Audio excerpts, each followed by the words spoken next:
প্রজনন মৌসুমের পর ইলিশ শিকারে ব্যস্ত সময় পার করছেন জেলেরা।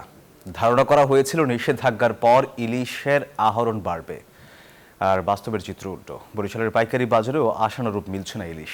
দর্শকের বিষয়ে বিস্তারিত জানিয়েছেন সহকর্মী সাইফুর রহমান মিরন। ইলিশ মাছের কথা বললেই সারা দেশের মানুষ বরিশালের ইলিশের দিকে তাকিয়ে থাকেন। বরিশালের ইলিশ সুস্বাদু, কিন্তু নিষেধাজ্ঞার পরে যতটা ইলিশ পাওয়ার কথা ছিল ততটা ইলিশ কিন্তু বাজারে আসছে না। এ নিয়ে ক্রেতা এবং বিক্রেতাদের রয়েছে ভিন্নধর্মী বক্তব্য। আজকে আমরা বরিশালের যে সবচেয়ে বড় পাইকারি বাজার সেখানে এসেছি, কিন্তু পর্যাপ্ত ইলিশ কিন্তু এই বাজারে দেখা যাচ্ছে না। যে ইলিশ আসছে সেগুলো কিন্তু আকারে অনেকটা ছোট। যদি এ নিয়ে আমরা দাম এবং ইলিশ কেমন সরবরাহ আসছে সে নিয়ে একজন ব্যবসায়ীর সঙ্গে একটু কথা বলতে চাই। বাজারে কীরকম নিষেধাজ্ঞার পর ইলিশ কেমন আসছে এবং দাম কেমন?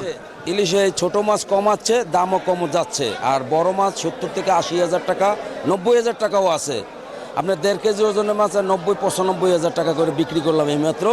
আর 1200 থেকে কেজি এই বেশি 75,000 টাকা দর। আর এগুলো আপনার এখন বর্তমানে 600 থেকে 650 টাকা দর।